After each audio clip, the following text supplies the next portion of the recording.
মুহূর্তের ছবি আপনারা দেখছেন, একদম এক্সক্লুসিভ। শেখ শাহজাহানকে অবশেষে হস্তান্তর করা হলো সিবিআইয়ের হাতে। সিবিআই আধিকারিকরা নিয়ে বেরিয়ে গেলেন ভবানী ভবন থেকে শেখ শাহজাহানকে নিয়ে। সেই ছবি আপনারা দেখছেন, একেবারে এক্সক্লুসিভ ভবানী ভবনের ছবি। বিক্রম দাস আমাদের প্রতিনিধি রয়েছেন আমাদের সঙ্গে। বিক্রম, অবশেষে হস্তান্তর হলো? একেবারে হস্তান্তরের প্রক্রিয়া শেষ হলো। যেটা জানাবো, শেখ শাহজাহানকে সিবিআই তদন্তকারী আধিকারিকরা তারা কিন্তু কেন্দ্রীয় বাহিনীকে নিয়ে এই মুহূর্তে বেরিয়ে গেল। শেখ শাহজাহানের যে বডি ল্যাঙ্গুয়েজ, আমি আবারও বলবো, যখন তাকে প্রথম গ্রেফতার করার পর আদালতে নিয়ে যাওয়া ছিল, সেই সময় তার মধ্যে যে ঔদ্ধত্য, যে দম্ভ দেখা যাচ্ছিল, আজ কিন্তু সম্পূর্ণভাবে উদাস। তার চোখে মুখে সেই কিন্তু অবসাদের চাপ। সিআইডির যে গেট, সেই গেট কিন্তু বন্ধ করে দেওয়া হচ্ছে। তুমি দেখতে পাচ্ছ ভবানী ভবনের মূল গেট তালা দিয়ে দেওয়া হচ্ছে।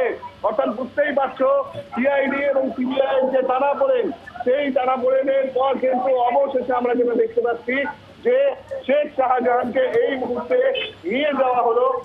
একেবারে কেন্দ্রীয় বাহিনী জওয়ানরা তাকে ঘিরে নিয়ে গেল।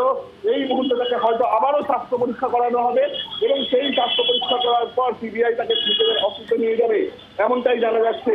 শেখ শাহজাহানের আরো একবার বলবো যে তাকে যখন আজকে আমরা দেখছি, আগের দিন আমরা দেখতে পেয়েছিলাম তাকে, যে যখন তাকে রাজ্য পুলিশ পেশ করছিল, শেখ শাহজাহান আগে আগে হাঁটছিলেন, কিছু কিছু রাজ্য পুলিশ যাচ্ছিল, তার জন্য তার মধ্যে যে ঔদ্ধত্য, তার মধ্যে যে অহংকার, তা কিন্তু স্পষ্টত দেখা যাচ্ছিল। আজকের যখন শেখ শাহজাহানকে সিবিআই নিয়ে যাচ্ছে একেবারে একটি ইনোভা গাড়ির মাঝে বসিয়ে, তখন কিন্তু তার সেই ঔদ্ধত্য, তার সেই অহংকার সম্পূর্ণভাবে উধাও। তার জন্য তিনি যে ভেঙে পড়েছেন, তিনি যে অবসাদে রয়েছেন, সেটা কিন্তু দেখা যাচ্ছে। এবং সেই ছবি আমরা দেখতে পারলাম যে দীর্ঘ টাল বাহানার পর অনেক রকমের যুক্তি কিন্তু এর আগে দেওয়া হয়েছে সিআইডির তরফ থেকে। আসছে সেই যুক্তি সম্পূর্ণভাবে খারিজ করে দেওয়া হয়। আদালতের তরফ থেকে বলে দেওয়া হয় যে সুপ্রিম কোর্টে তারা পিটিশন করতে পারে, রাজ্য পুলিশ যেতে পারে, কিন্তু কোথাও কোনো স্থগিতাদেশ, কোথাও কোনো স্টে অর্ডার নেই। সেক্ষেত্রে এর আগে গতকাল ডিভিশন বেঞ্চের তরফ থেকে যে অর্ডার দেওয়া হয়েছিল, সেই অর্ডারই বহাল থাকবে। গতকাল ডিভিশন বেঞ্চের তরফ থেকে যে অর্ডার দেওয়া হয়েছিল, সেই অর্ডারই বহাল থাকবে। উল্টে 15 মিনিট সময়টি এগিয়ে দেওয়া হয় এবং 15 মিনিট আগেই, অর্থাৎ যেটা দেখা গেল 3:45 সময় কিন্তু সিবিআইয়ের দল 6টি গাড়ি নিয়ে তারা সরাসরি পৌঁছে গেল ভবানী ভবনের সিআইডির দপ্তরে। এই মুহূর্তের ভবানী ভবনের যে মেইন গেট তোমাকে দেখাবো, তুমি দেখতে পাচ্ছ তালা বন্ধ করে দেওয়া হয়েছে।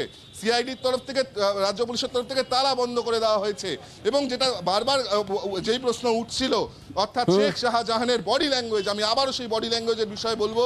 যখন রাজ্য পুলিশ তাকে নিয়ে যাচ্ছিল, দেখা যাচ্ছিল যে রাজ্য পুলিশ পিছু পিছু হাঁটছে, শেখ শাহজাহান আগে আগে হাঁটছে, কেউ তাকে ধরে নেই। কার্যত একেবারে সে বাঘের মতন হেঁটে যাচ্ছে। তার ঔদ্ধত্য, তার দম্ভ কিন্তু দেখার মতন ছিল। সেই নিয়ে বিভিন্ন মহলে বিতর্ক টানা বেঁধেছিল। আজকের যখন সিবিআই তাকে হেফাজতে নিয়ে গেল, যখন সে আর রাজ্য পুলিশের হাতে নেই, তখন কিন্তু তার সেই ঔদ্ধত্য, সেই দম্ভ কার্যত উধাও।